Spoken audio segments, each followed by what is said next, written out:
Nakku, ketulusan itu artinya ketika ada orang yang puji, kamu akan senang.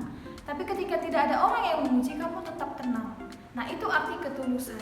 Maka jadilah anak-anak yang tulus, karena di luar sana, nakku, untuk melihat orang kaya banyak, orang cantik dan ganteng juga banyak, orang yang rajin dan pintar banyak, tapi orang yang tulus hanya sebagian orang yang memiliki ketulusan hati.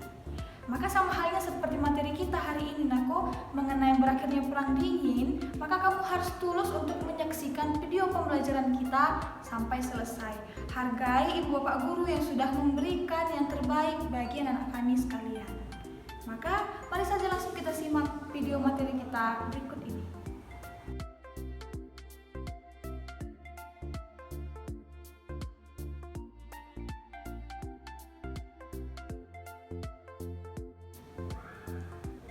Dan sebelum kita akan menyimak materi kita pada hari ini, Ibu mengucapkan dulu selamat kepada anak kami yang mendapat poin tertinggi dalam tugas membuat peta konsep.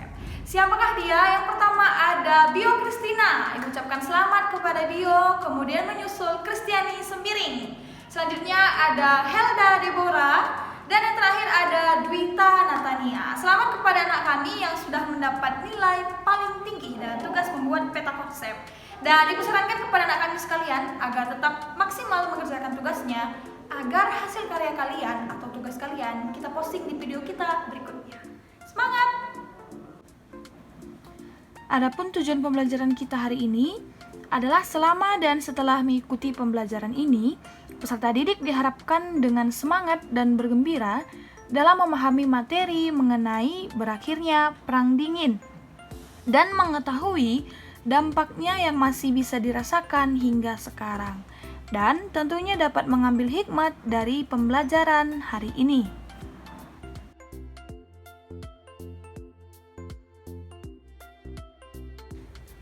Sejarah mencatat bahwa berakhirnya Perang Dingin ditandai dengan runtuhnya Uni Soviet pada tahun 1991.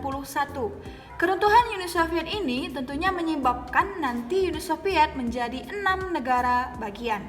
Tapi di video materi kita berikut ini akan melengkapi hal mengenai faktor penyebab keruntuhan Uni Soviet dan berakhirnya Perang Dingin. Perang ini ditandai dengan ketegangan, rasa permusuhan, dan perlombaan senjata antara dua negara terkuat pada saat itu, yaitu Amerika Serikat dan Uni Soviet. Kedua pihak menumpuk senjata melebihi yang dibutuhkan dan berusaha mengumpulkan sekutu sebanyak-banyaknya. Ketegangan tidak hanya dirasakan oleh kedua negara dan sekutunya, melainkan juga oleh seluruh dunia, terutama dengan keterlibatan senjata nuklir yang bisa membawa kehancuran seketika. Banyak yang beranggapan bahwa runtuhnya Uni Soviet menjadi faktor penentu berakhirnya Perang Dingin. Kenyataannya, segala sesuatunya tidaklah sesederhana itu karena melibatkan berbagai aspek yang saling berkaitan. 1. Gerakan reformasi Mikhail Gorbachev. Ketika Mikhail Gorbachev berkuasa di Uni Soviet sebagai sekretaris jenderal Partai Komunis pada tahun 1985, dia tercatat mengubah wajah dunia. Saat memerintah, Gorbachev berusaha mereformasi Uni Soviet menjadi negara yang lebih demokratis.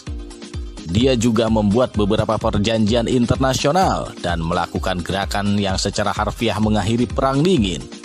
Meski harus ditebus dengan runtuhnya Uni Soviet menjadi 16 negara yang berbeda. Keruntuhan ini tentu bukan sesuatu yang dibayangkan Gorbachev. Namun, tanpa inisiatifnya, Perang Dingin mungkin masih akan berlangsung dan semakin berlarut. 2. Kegagalan ekonomi Rusia.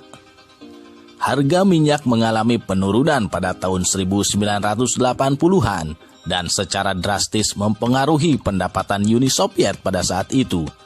Hal ini mendorong Gorbachev melakukan beberapa langkah reformatif dengan tujuan mengangkat perekonomian. Dia memperkenalkan konsep perestroika atau restrukturisasi dan glasnost atau politik keterbukaan untuk melawan ketertutupan yang mengelilingi kerja pemerintah Uni Soviet. Selain itu, Perlombaan senjata dengan Amerika Serikat membuat ekonomi Uni Soviet semakin mengalami kesulitan. Semua ini menyebabkan banyak tuntutan reformasi liberal yang akhirnya tidak tertangani dengan baik, sehingga memicu gerakan yang akhirnya menghancurkan Uni Soviet. 3. Perang di Afghanistan.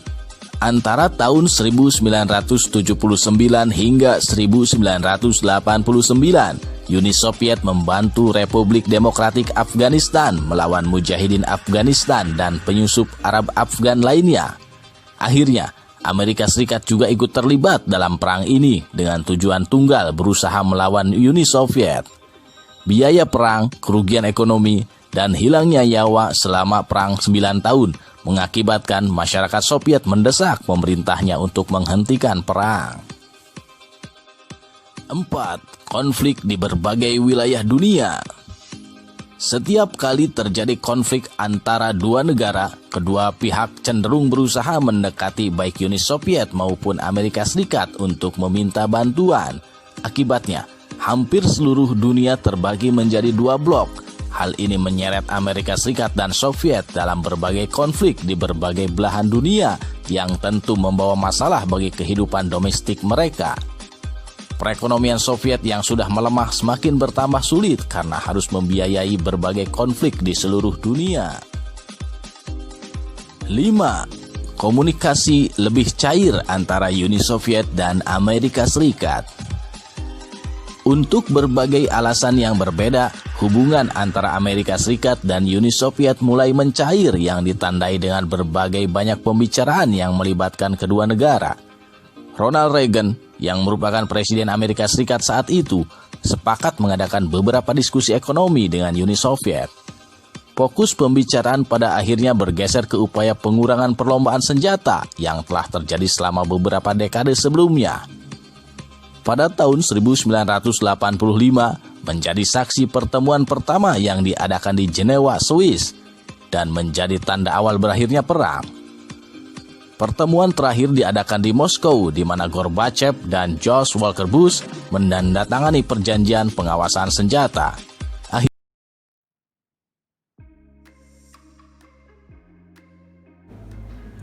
Nah, jadi demikian tadi materi pembelajaran kita pada hari ini. Kembali Ibu harapkan anakku sekalian supaya materi kita hari ini tentunya dapat bermanfaat bagi anak-anak kami sekalian.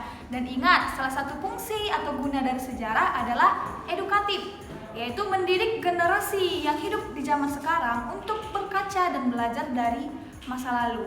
Dan tetap semangat, tetap sehat, tetap kuat, jaga jarak, pakai masker kalau keluar rumah, dan salam SFD. Semangat, fraternitas Dina. Tuhan Yesus memberkati.